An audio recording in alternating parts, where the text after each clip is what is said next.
Hey everybody, welcome back to Tech Odyssey. So I'm making this video because I had a bit of an opportune moment here, having my hands on an original OG Google Pixel. Now I have this because I'm using it to trade in so I can get my $400 credit from T-Mobile for my Pixel 3a XL, or my Axle as I've been calling it. And I thought I'd take this opportunity to showcase it because I never got an opportunity to use one. I started off, the very first Pixel device I ever got was the Pixel 2. There were problems with the displays and the 2XL, so I didn't get one of those. And then I got a 3XL because, well, I mean, why not? It was supposed to be the best and the brightest, and I enjoyed it. But then I moved on to another device after that because of all the reviewing stuff. So here we have the Axle, the Pixel 3a XL, and here we have the original Pixel in all of its 5-inch screen, 1080p glory, 4 gigabytes of RAM, Snapdragon 821, and yeah, there's a trend with the original Pixel that I wish would have held up as they moved forward with the next devices. So the flagship processor, when this phone came out, let me see, we're in 2019, I think 2016 is when it came out. The Samsung Galaxy S8 had the Snapdragon 835 in it, so that would have been the one before that. So the Snapdragon, the Samsung Galaxy S7 edition phones had the Snapdragon 820 in it. And then Google came out with the Pixel later on in the year, and they came out with the Snapdragon 821. It was an incremental upgrade that the phone had in it. It was slightly better than the 820, and then things changed. But another phone that actually had the Snapdragon 821, which released later in the beginning of 2017, was the LG G6. Also a good device, underrated I think, but it was a little bit outside of its time. They were trying to get out ahead of the Samsung Galaxy S8. They actually released it in March. They released it early, I believe. It was in February or March, because the Galaxy S8 series was the first phone that was going to come out with the Snapdragon 835. And LG tried to beat them out of the gate, and it was very, very, very unsuccessful.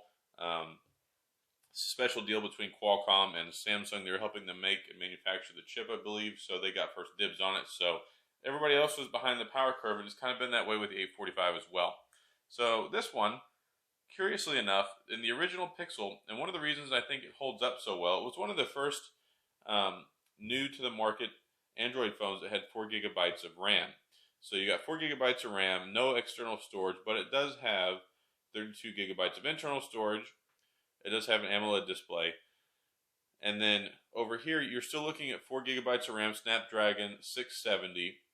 This is the generational upgrade to the 660. The 660 I used in the BlackBerry Key 2. Loved it. It's a very good, well-balanced processor with some straight line speed, but largely designed for multitasking. So, yeah, side by side, this is what they look like. And of course, if I had the 3A versus the Axle, it would be a little bit more on par, because I do have the 6-inch screen here, which I think is pretty ideal. This is a 5-inch screen. They both have single camera setups on the back. I believe they're both 12 megapixel. I know that this one's a 12 megapixel. I need to refresh my memory on the Axle, but I believe it has a 12 megapixel on the back as well. So you got a 2770 milliamp battery on the original Pixel, and then a 3700 milliamp battery on the 3a XL. But overall, I think the design has held up really well, surprisingly.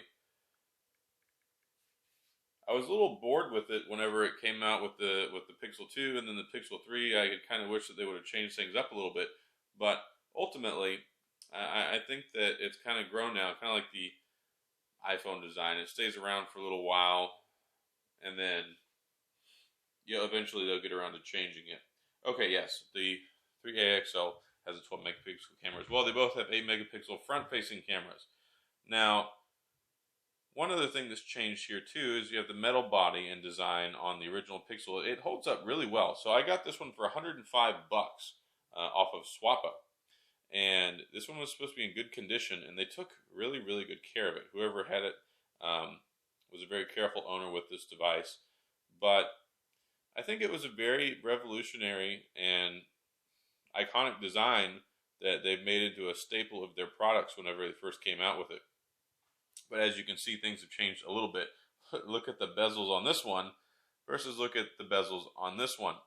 And really, if you take away the bezels, you're almost on par with the Pixel 3a, and they're rocking about the same pixel per inch density. This one here is floating, will be 441 pixel per inch density, and this one over here is going to be different, but it's 402. But the Pixel 3a is about on par with this, so pretty cool. This one on the 3a XL, to start with 64 gigabytes of storage, and that's really the only model that they have. It's actually, I believe, slightly taller than even the Pixel 3 XL. Of course, we don't have that disgusting, gigantic, huge notch. Now, over here, I mean, it's funny. It's nice looking at this stuff. You see the camera, the aperture on here, and the size is just a little bit larger than this, but technically this one is better. And then on the back, I mean, they really haven't changed a whole lot. And it works really well. Now, I'm running the Android Q beta on here right now. And then this one, as soon as I took it out of the box today, I upgraded it to Pi. So it's really nice having a device that's 3 years old now, and Google's commitment to 3 years of software service and support. I remember whenever the original Pixel came out, and then the Pixel 2 came out, which I very much enjoyed. Let me take this over here so you can't see my super secret squirrel pen. But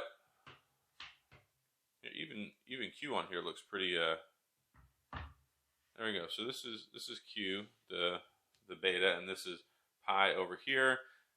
Really, everything looks mostly the same. Now, I did go ahead and change it to the gesture support on here. So this one's all swipe-based gestures right now. It's very, very smooth, though. I mean, even on the original Pixel, though, I mean, it's pretty smooth. I mean, the frame seems like, well, I guess largely it is about the same. I don't know if this one, I think the gesture support, most of it came in. Let me see. I didn't even look and see if this one will switch over to it. About gestures.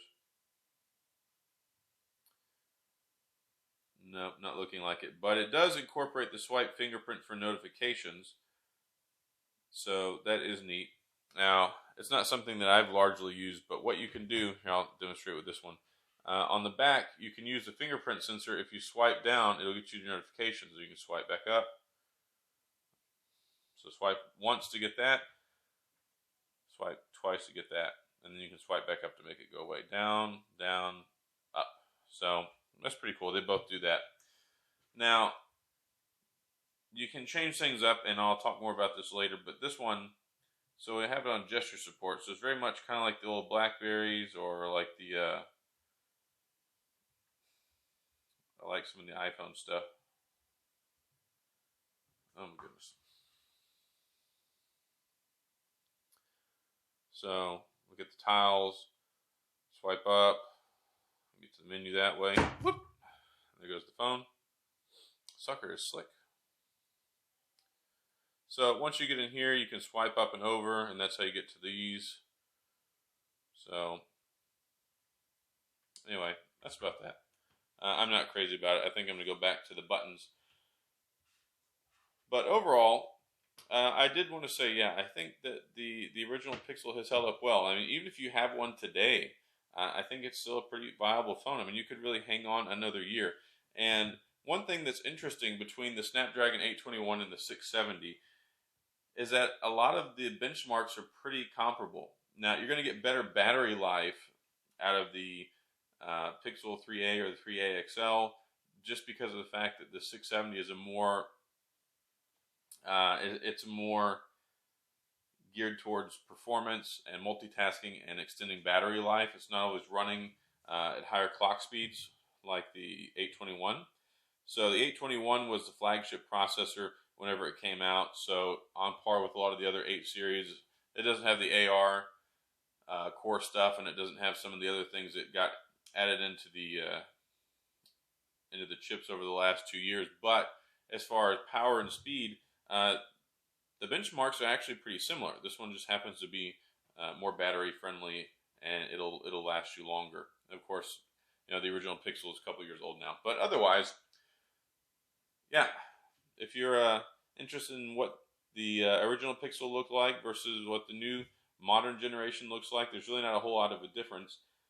And like I said, still running 4 gigabytes of RAM. So I think the next generation they're really gonna have to bump it up to 6. But with the 4 that they're running right now, it seems like it's okay. So anyway, this is just a quick comparison video.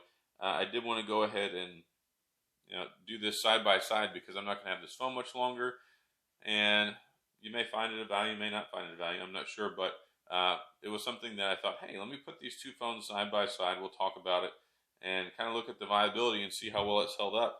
And I think that there's a place in some people's pockets for the original Google Pixel even today in 2019, 3 years later after it's come out. And of course, it's running Android Pie and it's running it well. So there you have it.